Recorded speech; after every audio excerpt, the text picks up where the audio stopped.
Pag-uusapan natin ngayon ang personal subject pronouns. Sa Italiano, pronomi personali soggetto. Ang personal subject pronouns. Ang mga ito ay ang mga maliliit na salita na nagbibigay daan sa iyo upang ipakilala o ituro ang isang tao, isang hayop, o isang bagay na hindi inuulit ang pangalan nito. Napakahalaga ng mga ito para sa pagsusulat at para maiwasan ang napakaraming pag-uulit na nakakabagot kapag nagbabasa ng isang teksto. Ang personal subject pronouns ay nagbabago batay sa taong tinutukoy sa unang tinutukoy, sa pangalawa, o sa pangatlo, at batay sa bilang na isahan o maramihan. First person singular. Ako. Sa Italiano, prima persona singolare. Io o me. Second person singular. Ikaw o ka. Seconda persona singolare. Tu, te, lei, kapag formale. Third person singular. Siya. Terza persona singolare. Egli, lui, esso, maschile. Sa Tagalog, sa lalaki. Ella, lei, essa, femminile. Sa Tagalog, sa babae. Ang egli, lui, ella, at lei ay ginagamit sa mga tao. Ang esso at essa ay ginagamit sa mga hayop o bagay. First person plural. Kami kapag exclusive. Tayo kapag inclusive. Prima persona plurale. Noi. Second person plural. Kayo. Seconda persona plurale. Voi o loro kapag formal. Third person plural. Sila. Terza persona plurale. Essi. Esse o loro. Singular or singolare. Io. Tu. Lui. Lei. Plural o plurale. Noi, voi, loro. Gamitin natin sa pangungusap. Halimbawa, ako ay guwapo. Sa Italiano, io sono bello. Ikaw ay magaling magluto. Magaling ka magluto. Sa Italiano, tu sei bravo a cucinare. Kapag sa babae, tu sei brava a cucinare. Siya ay matalino. Sa Italiano, lui è intelligente. Sa babae, lei è intelligente. Tayo ay palakaibigan. Sa Italiano, noi siamo amichevoli. Kami ay may surprise para sa iyo. Sa Italiano, noi abbiamo una sorpresa per te.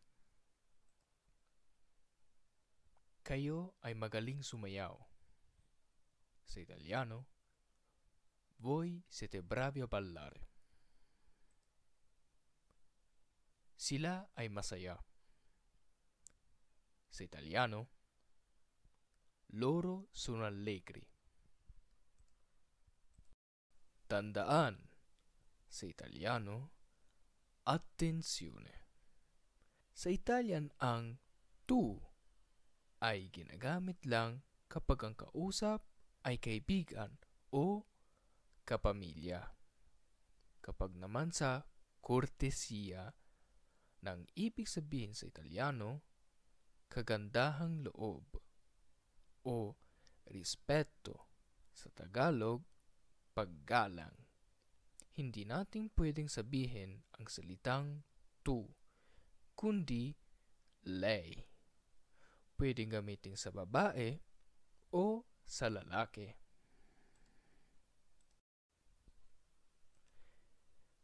Short dialogues. Umpisa na natin. Buongiorno, fratellone. Tutto bene? Buongiorno, fratellino. Sì, tutto bene. Grazie per il caffè. E tu, come stai? Di nulla. Anch'io sto bene. Sa Tagalog, magandang umaga, kuya. Okay ka lang ba? Magandang umaga, bunso. Oo, ayos ang lahat. Salamat sa kape. Ikaw, kamusta ka? Walang anuman. Ayos din ako. Signore, lei sta bene? Sto bene. Grazie che mi aiuti a portare le spese, ragazzo. Sa Tagalog, Sir, okay ka lang po? Okay lang ako. Iho, salamat sa pagtulong mo sa akin sa pagbuhat ng aking pinamili. Magbibigay ako ng halimbawa para mas madaling niyong maintindihan. Ieri ho visto Benji e sua sorella. Lui ha comprato un panino. Lei ha comprato una pizza. Sa Tagalog, kahapon nakita ko si Benji at ang kanyang kapatid na babae. Siya ay bumili ng isang sandwich. Ang kapatid na babae ay bumili ng isang pizza. Ang salitang lui o lei sa Italiano ay ginagamit para ipalit sa pangalan. Ang kahulugan nito sa Tagalog ay siya. Ginagamit ito para maiwasan ng paulit-ulit gamitin ang pangalan. Camille e Mario comprano libri in centro, ma io sono stanco di aspettare. Loro ci mettono troppo tempo a comprare. Sa Tagalog, si Camille at si Mario ay bumili ng mga libro sa sentro. Kaso, ako ay pagod na maghintay. Napakatagal silang bumili. Ang salitang loro sa Italiano ang siyang ipinapalit sa dalawang tao na tinutukoy. Ibig sabihin sa Tagalog ay sila. Ang ibig sabihin ng salitang iyo ay ako. Kailan dapat natin gamitin ang lui, lei, noi, voi, loro? Halimbawa, si Mark ay lui. Si Giulietta ay lei. Tu, io at loro, noi. Jennifer at Mario, loro.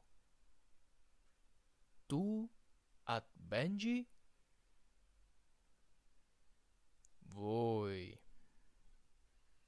Norma, Foliana, at Julian. Loro. Si Matteo ay lui. Tu at Tessie, voi. Tandaan, ginagamit lagi ang salitang noi kapag ang tinutukoy ay tayo o kami. Binubuo ito ng iyo at lui o lei.